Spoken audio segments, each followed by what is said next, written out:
வணக்கம். இன்றைய பார்வை உங்களை வரவேற்றுக் கொள்கிறது. யாழ்ப்பாணத்தின் சுழிபுரத்தில் இருந்த ராணுவ முகாம் கடந்த சில தினங்களுக்கு முன்னர் அகற்றப்பட்ட விடயம் நீங்கள் அறிந்த விடயமாக இருக்கலாம். அவ்வாறாக சுழிபுரத்தின் முகாம் அகற்றப்பட்டு அங்கிருந்த படையினர் சங்கானையில் உள்ள ராணுவ முகாமுக்கு மாற்றப்பட்ட நிலையில் இன்று அதே வாணியில் பண்டத்தரப்பில் உள்ள ராணுவ முகாமும் அகற்றப்பட்டு அங்கிருந்த படையினர் அராலி ராணுவ முகாமுக்கு மாற்றப்பட்டுள்ளதாக தெரிகின்றது.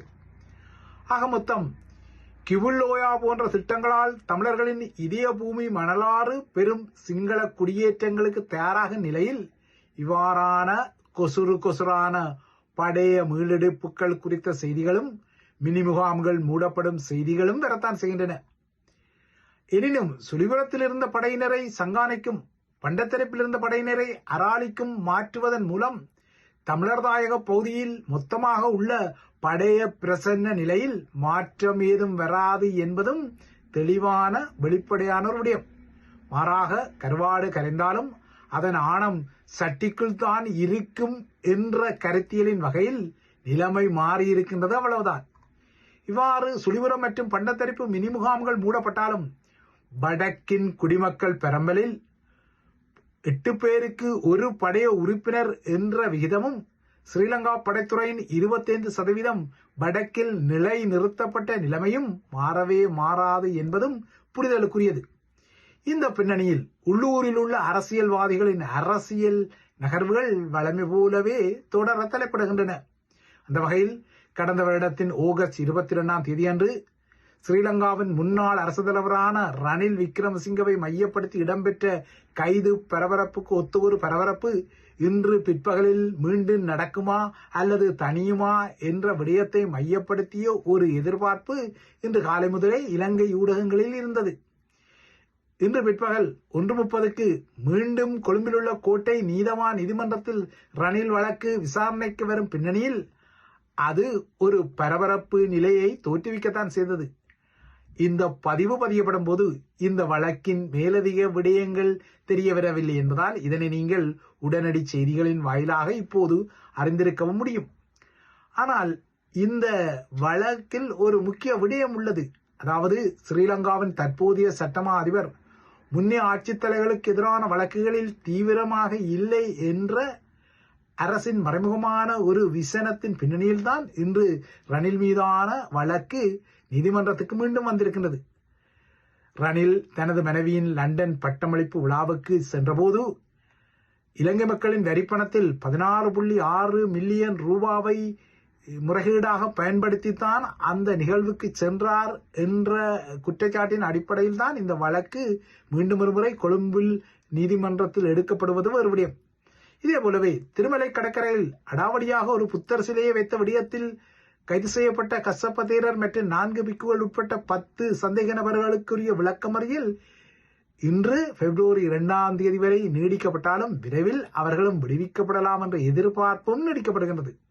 இவ்வாறாக கசப்ப தேரர் மற்றும் ரணில் பரபரப்புக்கு மத்தியில் தமிழர்களுக்கு அப்பால் சிங்களவர்களாயினும் அவர்கள் கிறிஸ்தவர்களாக இருந்தால் கவனிப்பு வேறு என்பதை நிரூபிக்கும் வகையில் அண்மையில் ஸ்ரீலங்காவின் கம்பகா பகுதியில் ஸ்ரீலங்கா காவல்துறை அதிகாரிகளின் குழு ஒன்றால் தாக்கப்பட்ட 33 வயதான கத்தோலிக்க மதகுருவான மிலன் பிரியதர்ஷனவின் கதி சொல்லாமல் ஒரு செய்தியை சொல்கின்றது.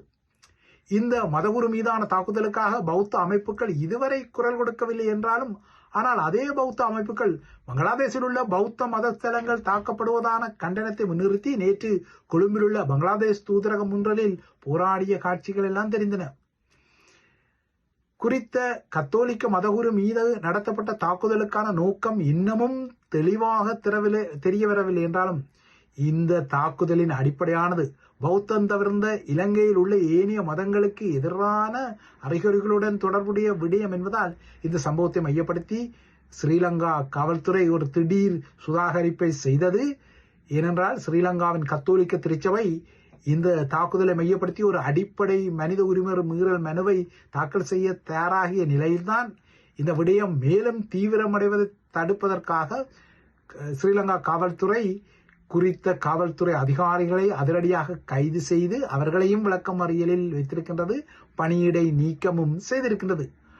ஆனால் இவ்வாறாக கத்தோலிக்க திருச்சபை சிங்கள மத உரிமை மீதான தாக்குதலுக்காக அடிப்படை மனித உரிமை மீறலை தாக்கல் செய்ய தயாரானாலும் இலங்கை தீவில் உள்ள தமிழ் கத்தோலிக்கர்கள் மீதான ஒடுக்குமுறைக்கு இதே கத்தோலிக்க திருச்சபை தண்ணீரை விட உதிரம் தடிப்பானது என்ற வகையில் கடந்த காலத்தில் இனத்துவ ரீதியில் வித்தியாசம் காணும் பாணியில் நகர்வதும் வெளிப்படையான ஒரு விடயம்.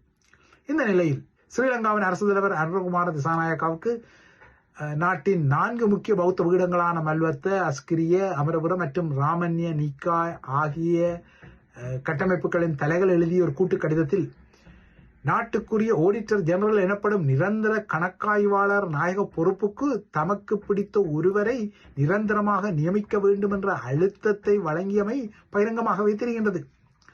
தற்போது கணக்காளர் நாயக திணைக்களத்தில் மூத்த அதிகாரியாக உள்ள பௌத்த சார்ந்த தர்மபால கம்மன்விலவை ஆடிட்டர் ஜெனரல் பொறுப்பில் நியமிக்குமாறு ஒரு அழுத்தத்தை பௌத்த பீடங்கள் அனுரவுக்கு வழங்கியுள்ளனர். இந்த கடிதத்தின் மூலம் மகாநாயக்க தேரர்கள் எடுத்த இந்த முடிவு தற்போது அனுரவுக்கு டீலா நோடீலா என்ற தெரிவுகளை உருவாக்க தலைப்படுகின்றது.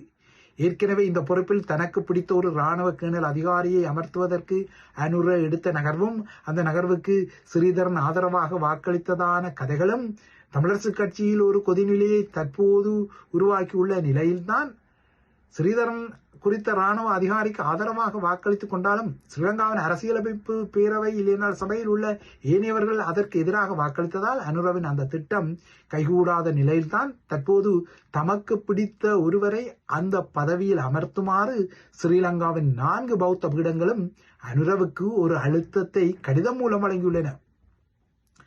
அதாவது அனுரவுக்கு பௌத்த பீடங்கள் யாரை இந்த பதவிக்கு நியமிக்க வேண்டும் என்ற செய்தியை இலங்கையில் முக்கியமான முடிவுகள் எல்லாம் தம்மை கேட்டு எடுக்க வேண்டும் என்ற அடிப்படையில் அனுப்பப்பட்டாலும் இந்த முடிவை ஏற்பதா இல்லையா என்பது அனுரவுக்கு ஒரு புதிய அழுத்தமாக மாறுகின்றது. அனுகுமார திசாநாயக்கா அண்மையில் யாழில் வைத்து தெரிவித்த பௌத்தர்களின் வடபௌதி சில் அனுஷ்டான பயணங்கள் குறித்த கருத்து பௌத்த கடும்போக்காளரை சீற்றப்படுத்திய பின்னணியில்தான் நாட்டின் கணக்காளர் நாயகத்தின் தெரிவுக்கு தமக்கு பிடித்த ஒருவரை நியமிக்குமாறு அனுரவுக்கு பௌத்த பீட தலைகள் தற்போது ஒரு கடிதத்தை அனுப்பியுள்ளனர்.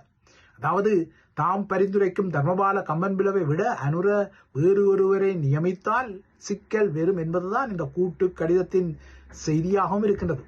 இந்த பின்னணியில் தித்வா சூறாவளியால் சேதமடைந்த பௌத்த விகாரைகளை விரைவாக புனரமைத்துக் கொள்வதற்கென அரசாங்கம் தனது தரப்பில் பௌத்தர்களை மையப்படுத்தி இன்னொரு பிளான் பி திட்டங்களை நகர்த்துவதையும் நேற்று அதே அனுரகுமார திசாநாயக்கா பகிரங்கப்படுத்தியிருக்கின்றார்.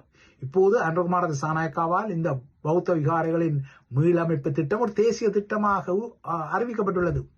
நேற்று மலையகத்தில் இந்த தேசிய திட்டத்தை காட்சிப்படுத்திய அனுர அந்த நிகழ்வின் போது வெளிப்படுத்திய கருத்து கிவிலோயா திட்டம் மற்றும் அதற்குரிய மகாவலி அதிகார சபையை எதிர்க்கும் தமிழர்களுக்கும் மலையகத்தில் தமது இருப்பு குறித்து கரிசனைப்படும் தமிழர்களுக்கும் ஒரு மறைமுக செய்தியாக வந்துள்ளது. அதாவது மலைநாட்டின் பாதுகாப்பை உறுதி செய்வதற்காக இந்த ஆண்டு ஒரு சிறப்பு அதிகார சபை நிறுவப்படும் என்ற செய்தியை நேற்று மலையகத்தில் அனுகுமார திசாநாயக்கா பகிரங்கப்படுத்தி இருக்கின்றார். இனிமேல் மலையகத்தின் விவசாய, நீர்ப்பாசனம், வனவள பாதுகாப்பு மற்றும் மீள்குடியேற்றம் தொடர்பான அனைத்து திட்டங்களையும் தான் உருவாக்கி கொள்ளும் புதிய அதிகார சபைதான் மேற்கொள்ளும் என ஒரு செய்தியை குறிப்பிட்ட அனுர அந்த அதிகார சபைக்கு புதிய அதிகாரங்கள் வழங்கப்படும் எனவும் இந்த அதிகார சபையால் அங்கீகரிக்கப்பட்ட திட்டங்களை ஏற்றுக்கொள்ள மறுப்பவர்களுக்கு எதிராக சட்டம் பாயும் என்றும் கராராக குறிப்பிட்டுள்ளார். இந்த விடயம் தமிழர்களின் அரசியல் பரப்பில் தற்போது தீவிரமான பேசு பொருளியாகியுள்ள மணலாற்றை மையப்படுத்திய கிவிலோயா திட்ட எதிர்ப்புக்கும் பொருந்திக் கொள்கின்றது. அதாவது அதிகார சபைகளால் நடைமுறைப்படுத்தப்படும் விடயங்களை மக்கள், குறிப்பாக தமிழ் மக்கள் கேள்வி கேட்க முடியாது, அதனை தடுக்க முடியாது என்பதைத்தான் நேற்று அனுகுமார திசாநாயக்கா மலையகத்தில் வைத்து மலையகத்துக்கான புதிய அதிகார சபையின் பின்னணியில் ஒரு கடுமை செய்தியாக சொல்லியிருக்கின்றார்.